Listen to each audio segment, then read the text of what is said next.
Bienvenidos una vez más a El Comentario, un programa realizado por Agustín Sancho Cubero. Este programa está disponible en YouTube y en las principales plataformas de podcasts.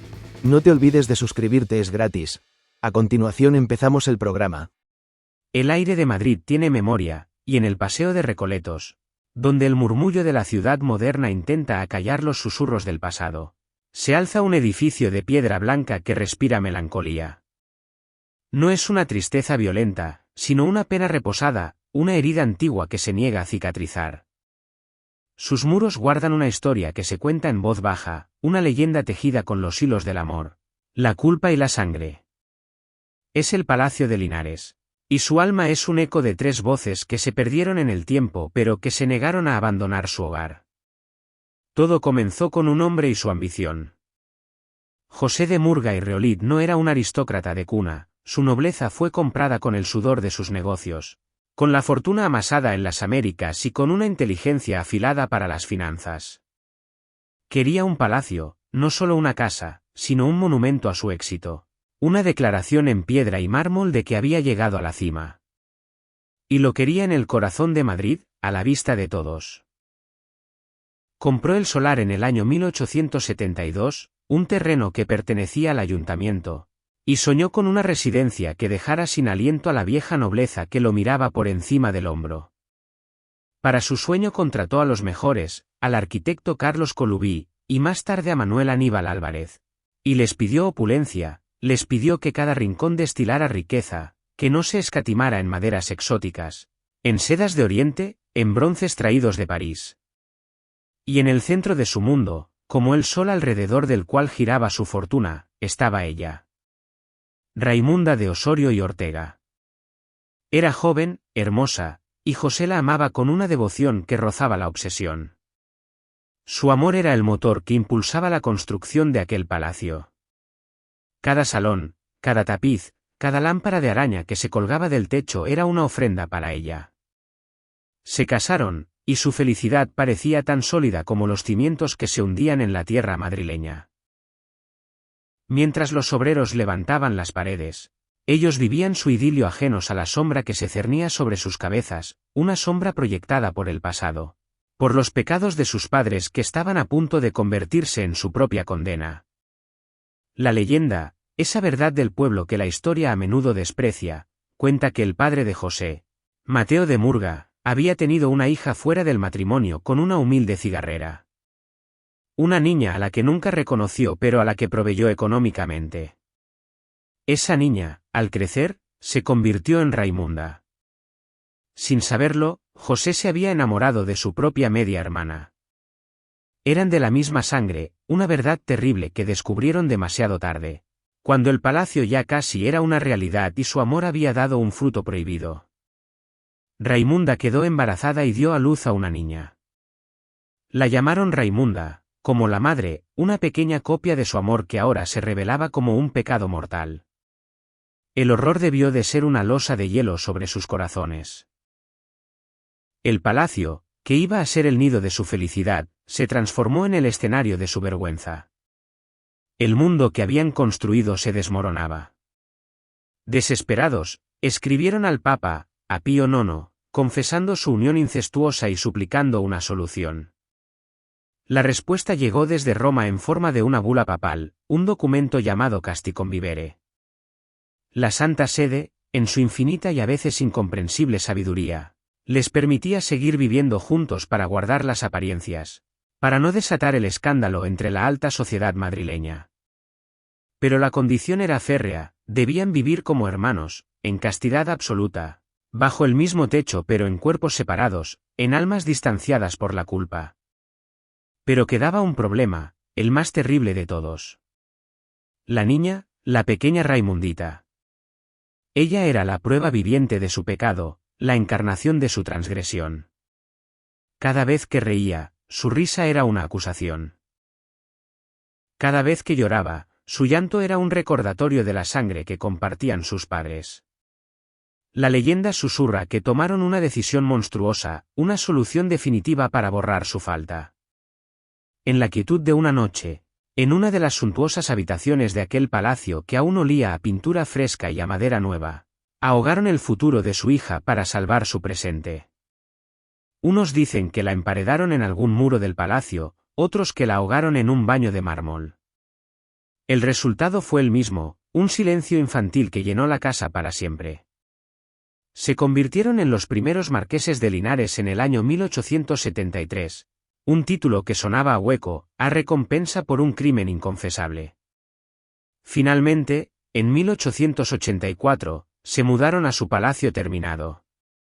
Era una maravilla arquitectónica, una joya de lujo y buen gusto. Tenía un salón de baile que podía rivalizar con los de Viena, una biblioteca con estanterías que llegaban hasta el techo, un fumadero de estilo oriental, y una capilla privada donde quizás intentaban lavar sus almas manchadas. Pero la opulencia no podía llenar el vacío. El palacio era un sepulcro dorado. La vida de los marqueses se convirtió en una representación teatral. De cara al mundo eran un matrimonio envidiable, ricos, poderosos, anfitriones de las mejores fiestas de Madrid.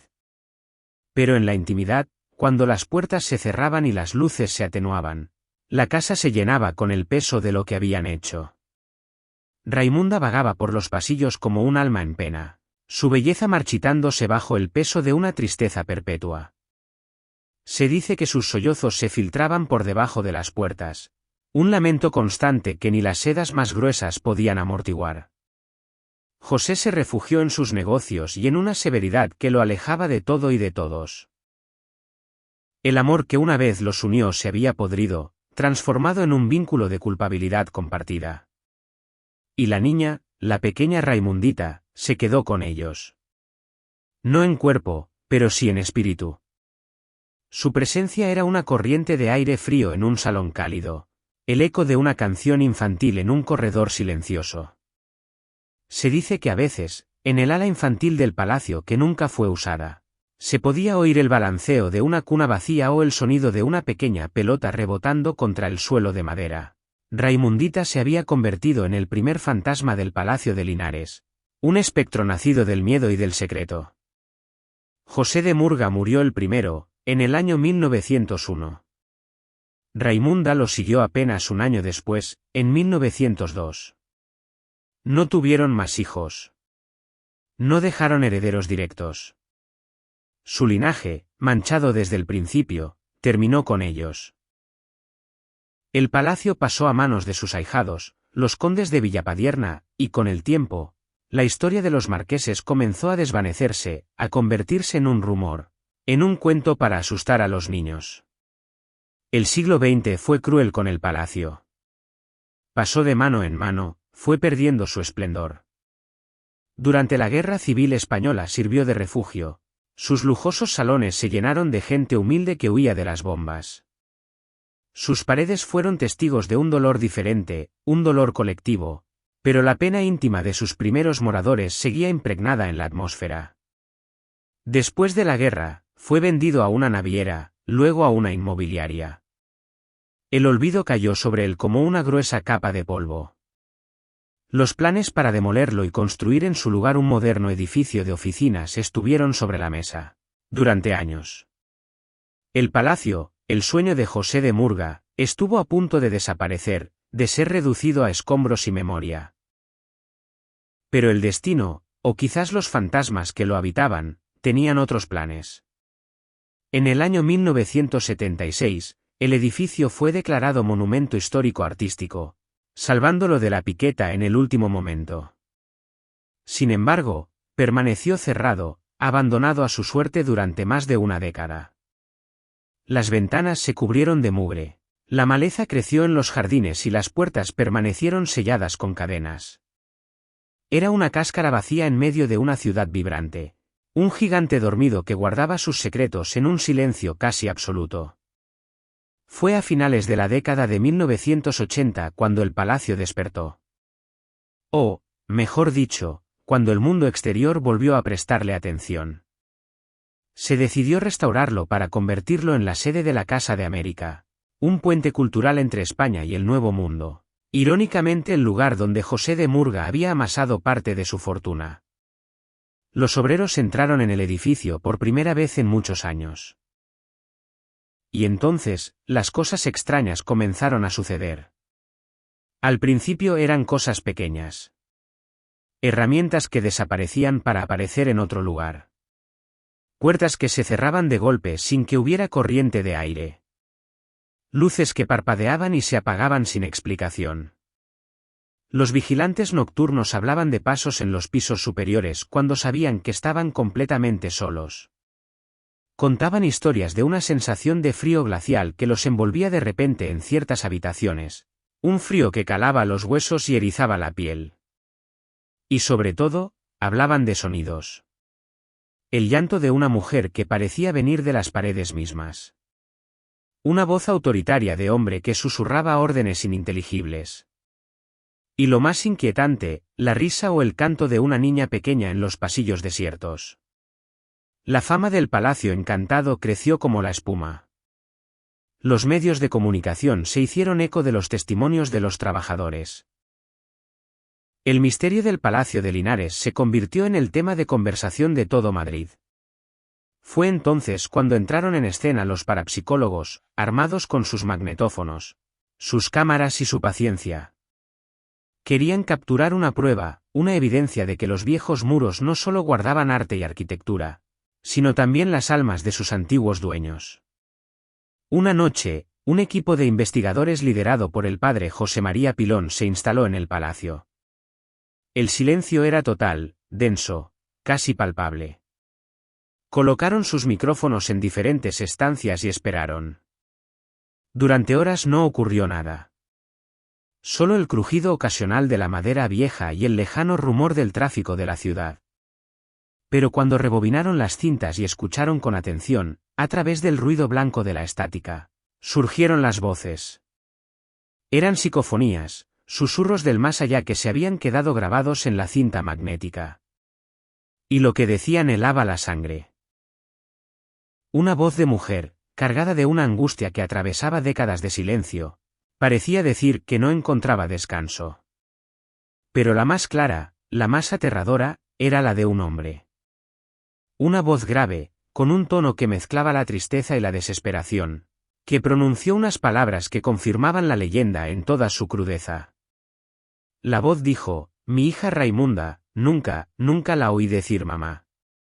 La frase era una puñalada en el corazón de la historia, una confesión desde la tumba del propio Marqués de Linares, lamentando no haber escuchado la palabra más básica y hermosa de los labios de la hija a la que había asesinado. Y como una respuesta a ese lamento paterno, en otra grabación, se pudo escuchar la voz tenue y lejana de una niña. Una vocecita infantil que llamaba con una claridad espeluznante. «Mamá», decía. «Mamá». Era el eco de Raimundita, atrapada para siempre en la casa donde su vida fue truncada, buscando a la madre que le fue arrebatada por el miedo y la vergüenza. Estas grabaciones catapultaron al Palacio de Linares a la fama mundial. Ya no era solo una leyenda, para muchos se había convertido en una verdad demostrada. La historia de José, Raimunda y la pequeña Raimundita se grabó a fuego en el imaginario colectivo de Madrid. Los escépticos, por supuesto, buscaron explicaciones racionales. Hablaron de fraudes, de sonidos mal interpretados, de la sugestión colectiva. La propia nieta de los condes de Villapadierna, que heredaron el palacio, afirmó que los marqueses nunca tuvieron hijos, que todo era una invención, una fábula romántica y macabra. Los documentos históricos parecen darle la razón. No existe ningún registro oficial del nacimiento de Raimundita. Pero un palacio no se alimenta solo de documentos y de hechos comprobables. Un palacio como el de Linares vive de sus historias, de sus emociones, de la pena que se ha filtrado en sus morteros. La verdad histórica dice una cosa, pero las paredes del palacio dicen otra. ¿Y quiénes han trabajado allí hasta altas horas de la noche? Quienes han caminado solos por sus salones cuando la ciudad duerme, aseguran que no están solos. Hoy, la Casa de América es un lugar lleno de vida. Alberga exposiciones de arte, ciclos de cine, conferencias y conciertos. Sus salones, antes testigos de un drama silencioso, ahora resuenan con aplausos y conversaciones en múltiples acentos. Las luces están encendidas, las puertas abiertas.